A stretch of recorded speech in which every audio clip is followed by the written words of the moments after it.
Good morning, everyone. Thank you for being with me today. I promised you that we would have more releases as the week went on because it's Christmas time. And I think at Christmas time, you ought to deliver presents, and we do.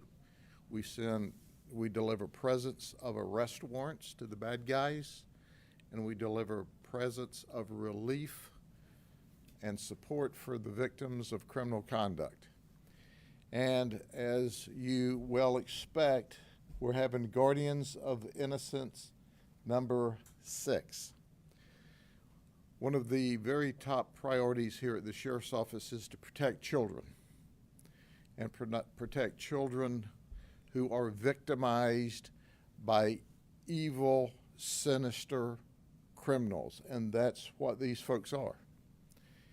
Interestingly enough, these folks who have engaged over a period of time, and we don't know how long because they don't confess that to us, don't have a criminal history.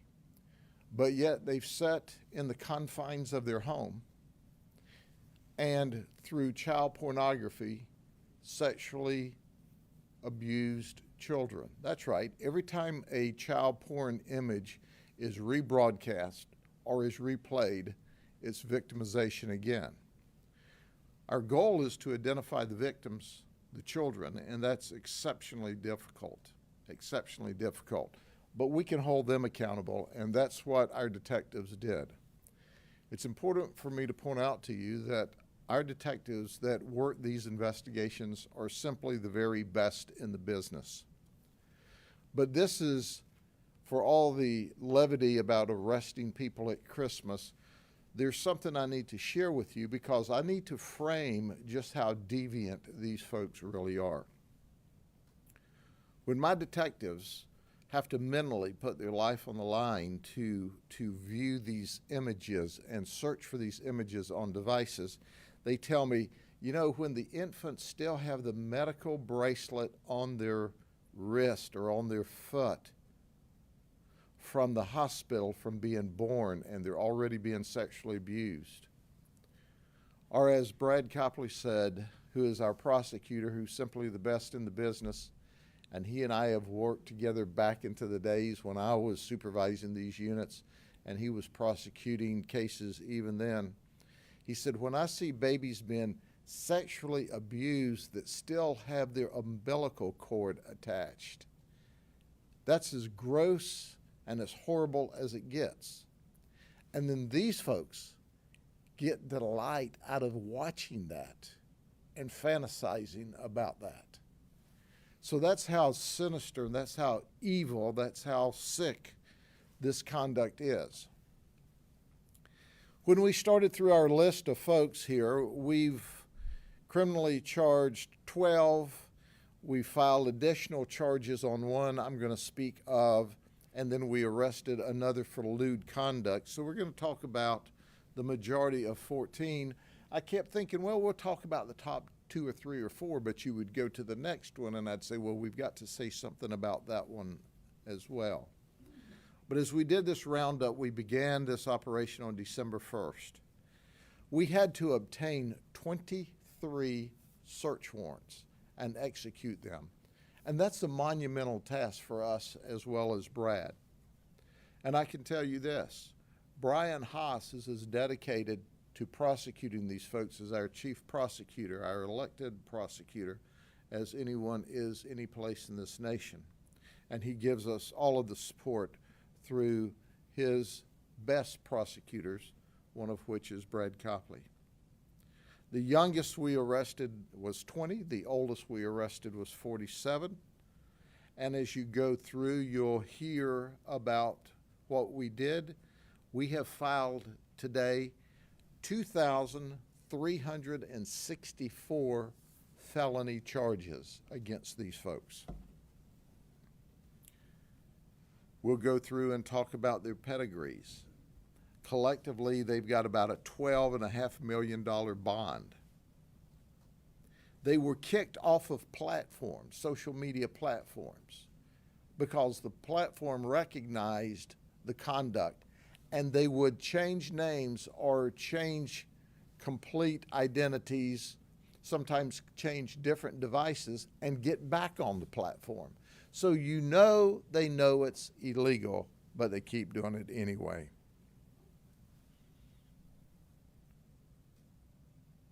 The shocking thing about it, to me, still is the overwhelming majority of these committed all this crime in the silence and hidden in their homes. But let's start with the least of the worst, and they're all bad. Robert Shanks, 47. He was a manager at Bed Bath & Beyond. He was very nonchalant, very flippant. He says, I probably should be remorseful, but it's out there and I'm going to look at it. And you know what, Robert? We're going to put you in jail for it. Merry Christmas. He's in jail based on $252,000 bond. Fortunately for us, in this case, unlike many, his wife made the statement, well, it's time for Robert to go.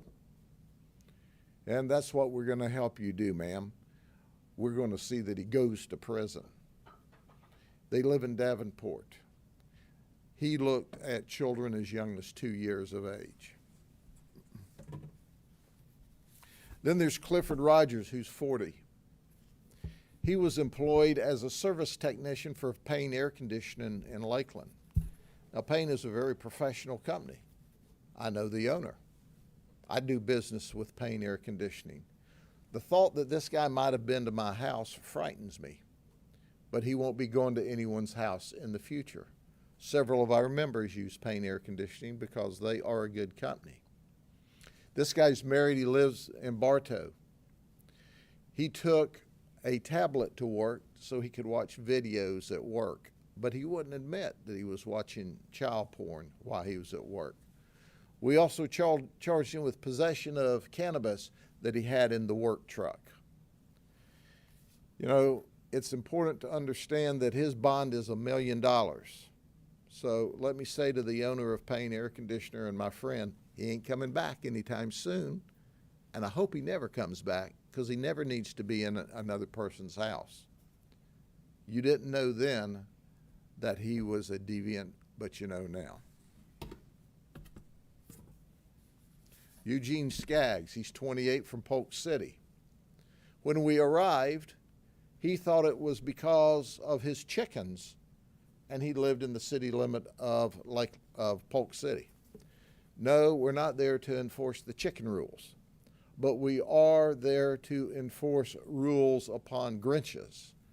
So when we arrested him, we found out that he worked at Watson Clinic in special billing. He also had a website called The Crazy Hemp Guy. He didn't have one that said The Crazy Child Pornographer, but he had The Crazy Hemp Guy. He said his interest in child pornography started after watching the Epstein documentary. He focused on children between 12 months and 24 months in age. We charged him with 15 counts of child porn, possession of cannabis, possession of paraphernalia. He's married. He's got a $166,000 bond. Then we have Joaquin Trejo. He's 44. He's here illegally from Mexico. He focused on children who were 3 to 6 months in age. He had photographs and videos of these babies being sexually battered. Now, we had to send a truck to arrest him. He weighs in at a slim 520 pounds, and he didn't fit in the cars. But he does fit in the county jail, and we will feed him well. 83 counts of child porn, a $415,000 bail, and we also have a hold on him for immigration officials.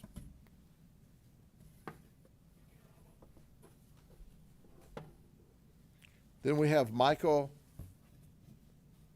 Tatishi. He's 47. He's an Uber driver, lives in Lakeland.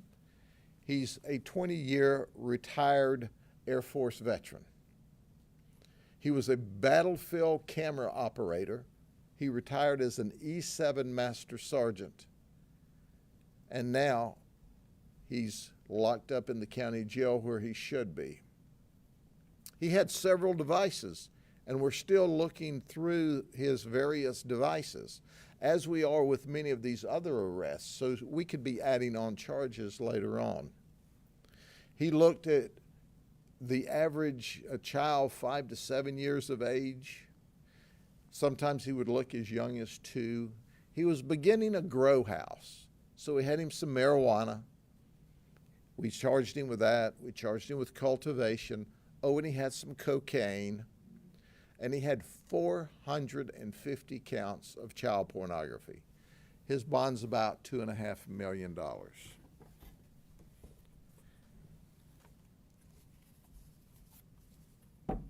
Kevin Scott Woods, he's 39. He's single. He lives in Polk City. He gets federal assistance, about $1,450 a month, he said. So he sits at home while you work, pay taxes, give him federal assistance for him to indulge in child pornography. He's charged with 35 counts. His focus was children 6 to 8 years of age. His bond is $350,000. He confessed after we found the images. And we go, why didn't you confess right up front? He said, well, I thought maybe you wouldn't find them. I had them hidden. And if you didn't find them, there's no need for me to confess. But then he threatened to eat people's face off or stab someone while he was in the jail. Nice guy. Don't you want a room with him? We put the detention staff on notice of his bizarre statements. And then there's Henry Dunn. He's a shop manager for Counter Effects by Roger. They specialize in kitchen counters and that sort of thing. He's married. He's from Winter Haven. 1 year ago, we served a search warrant on him, but we couldn't get into his phone. We highly suspected at that time he had child porn. He wouldn't let us into his phone. We couldn't crack the phone. So guess what? Our detectives don't forget. A year later, we show back up with another search warrant, and we catch him with his phone open. And when we arrest him, his wife said, didn't you guys learn your lesson the last time by bothering us? And we go, I guess we're slow learners. We're back, and we got his phone, and it's got pornography on it. 40 counts of child porn. That's right, that's what he's charged with. But here's what's frightening about this guy. He sent and received text, and his fantasy was sexually explicit memes that talked about daddy and daughters doing terrible things and how he fantasized about that. Now, we saw no evidence of that conduct occurring, but he was fantasizing and talking about it. We know that statistically, one research shows us that the overwhelming majority, I think it's close to 80% of these people that possess child porn either have had sexual conduct or contact with children or would if given the opportunity. So he was one step away. So he was charged with promotion as well as 40 counts of child porn. And we also found cannabis at his house. His bond was $616,000. Some people never learn. Just think about it. Just think about this. So the sheriff's office shows up at your house with a search warrant a year ago, and you escape criminal prosecution because we can't get into your phone. You think you'd learn a lesson. But understand, these folks are so fixated on the sexual abuse of children, they throw caution to the wind. Well, he's in jail, where he should be, and we're going to do our best to send him to prison. Then there's Eddie Zumeta. He's a lifeguard at Shades of Green, which is a large hotel on the Disney property. He is not a Disney employee. He's employed by the Department of Army as a lifeguard. That's right. He works for the Department of Army as a lifeguard. He had images of children about 4 years of age. We charged him with 20 counts of possession of child porn. He's still under investigation. He has a $115,000 bond, and he's married. And then we have Mr. Silas Harris. He works at Walmart. He's a night stock clerk. He's also an assistant coach in Little League football of little boys 8 to 10 years of age, called the Lakeland Destroyers. He's dirty in his chats. He talks about one day having daughters and then having children with those daughters, and that's what he fantasizes about. Now, he has no children, but he fantasizes with his other deviant friends about when he has daughters, then he can have children with his daughters.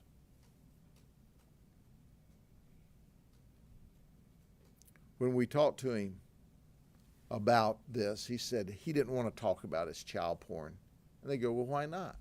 He said, because that Grady Judd is ruthless. That is the greatest Christmas present I've received or will receive this year, for the child pornographers to recognize that I'm ruthless.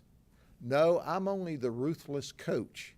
My great detectives are the ones that are ruthless toward those that they can arrest for child pornography. He had 662 counts of child pornography.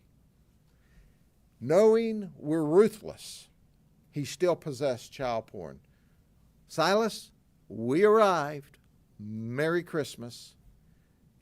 Our Christmas present to you is a jail cell and ultimately state prison. Just consider it the Christmas present that keeps on giving.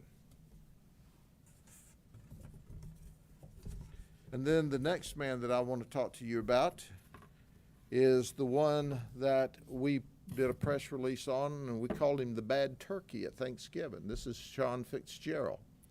He was a teacher at Lakeland High School. He was a varsity soccer coach at Lakeland High School. He was a youth director at the First Methodist Church in Bartow. Originally, we charged him with 408 counts of child porn. We told you that he was a deviant of monumental proportions. He liked to be around children.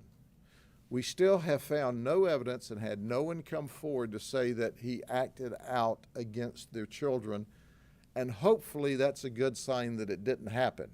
If he did, we need to know.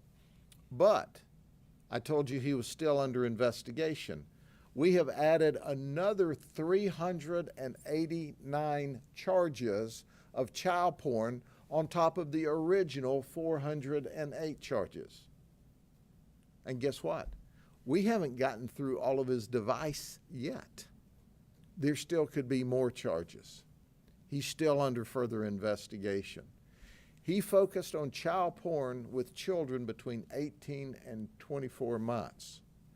What was shocking about him, the detective said when you look at child pornographers, many of them will focus in a certain age bracket. And for all this porn that he had, they estimated that about 80% of it was very, very young children. He's currently got a bond of $3.9 million. He's married. He lived in Lakeland. Right now he lives in Frostproof in the county jail, the South County Jail. But our last example today was an arrest we made last night. And it epitomizes exactly why we do this. Daniel Sweeney, he's 48.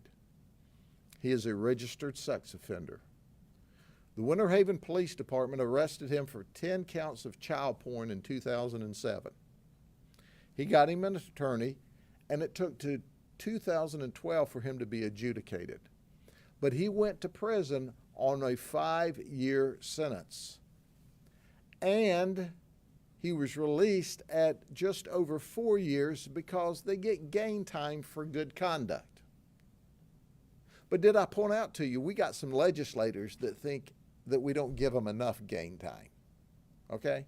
So pay attention to your legislators this session that wants to let these kind of guys out of prison even sooner. But he had what started out as 5 more years of probation, but he violated his probation. So he ended up having his probation extended by the courts. He ended up with 12 years of probation. And guess what happened yesterday? We received a tip that he was involved in video voyeurism. That's right. What we found is children he had access to in the neighborhood. He had videoed them nude. Did you hear me? Did you hear me? So we arrested him for violation of his probation. He's a registered sex offender that was living in that neighborhood. We still have him under investigation. We saw the nude pictures of the very young girl that he took photographs of, and he confessed. And he said, just go ahead and send me back to prison. I've relapsed. No, you haven't relapsed. You were lapsed the whole time. But this is what happens with these kinds of people. If they're not locked up, they're going to engage in child pornography or worse. Did you hear me say one research tells us that 80% of these folks have had inappropriate, illegal contact with children or would given the opportunity? Here's your sign. And this is why we do it. And we've got him locked up in jail. This is not only our Christmas present to him, but it's our Christmas present to the children in the neighborhood because we got a deviant away from them. It makes me angry when you think about it, and I'm certain it makes you angry as well. So this time we get a high school coach, a youth minister, a youth football coach, a lifeguard, and military veterans, retired military veterans, all deviants. So at the end of the day, the investigation goes on, and here's our warning. We're not done yet. And to quote our predator, that Grady Judd's ruthless. Believe it. Believe my detectives are all ruthless. We're coming after you all. And if you didn't go to jail this time, you'll go to jail next time. We don't give up. Any questions? How did the guy get the video of the girl? Was he sneaking around, peeking through windows? Or? Well, we're not going to release how he did that because, for obvious reasons, but we can tell you that he surreptitiously took video of children he had or a child he had access to in the neighborhood. Without going too far into it, is it fair to say undercover detectives sort of made contact with these guys and it goes from there? We received tips. And when we received tips that they were engaged in this conduct, we established probable cause. We worked with Brad Copley, who is our prosecutor at the state attorney's office, and were able to obtain search warrants for their homes and their devices. And when we arrived, we seized their devices and found the child pornography. It's a straight up, open and shut type of case. I know you've been doing this a long time, but just, when you hear the ages of these kids, fact that that stuff even exists out there, I mean, it's just kind of stomach turning, your just reaction to it. Well, to say you're angry with these people is certainly an understatement. The reality is they're prowling around online. We have pushed and pushed and pushed with the federal government to change the rules. We are fought by the big internet providers. You see, there's algorithms that all of these internet providers can read. They could stop the transmission of child pornography in its tracks so people could not move child pornography. But they don't. And we're not catching all of them. And we're not identifying these babies. But the most horrific thing to me is when I talk to my detectives and our prosecutor, and he says, when you now with modern technology, you have sound. When you hear the baby screaming and you see the babies with their umbilical cords still attached, they're that young, being sexually battered by adults, your level of anger is just unexplainable. But our detectives are the ultimate professionals, and you can't lose your cool or they win. So we maintain our cool, and we make great cases. But understand, when we're talking about this, what a horrific crime this is. So help us. People know. Some of these wives knew what their husbands were doing. Some didn't. Tell us. You've got a deviant in the house.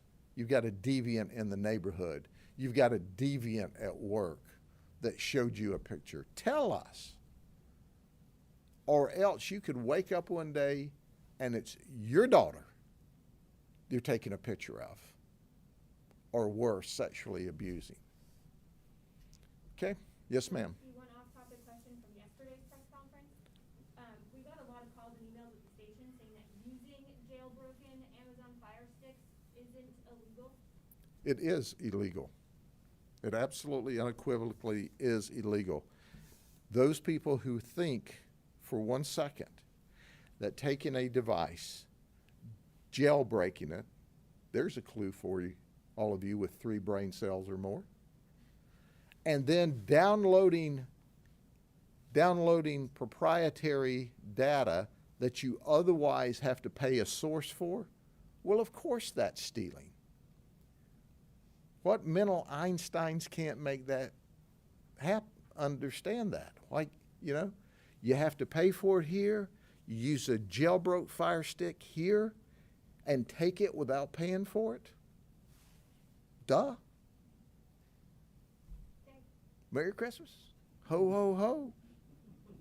Get you a bottle of rum. It'll get better. You'll figure it out after about the second drink, but don't drink and drive after you do. Okay? Anything else? Y'all take care. Thank you. We got one more day and one more press conference tomorrow. See you all then. Bye. Tomorrow, 11 o'clock too? I'm not sure. 11 o'clock, yes. I'm very good at saying, showing up here exactly when they tell me to. Okay?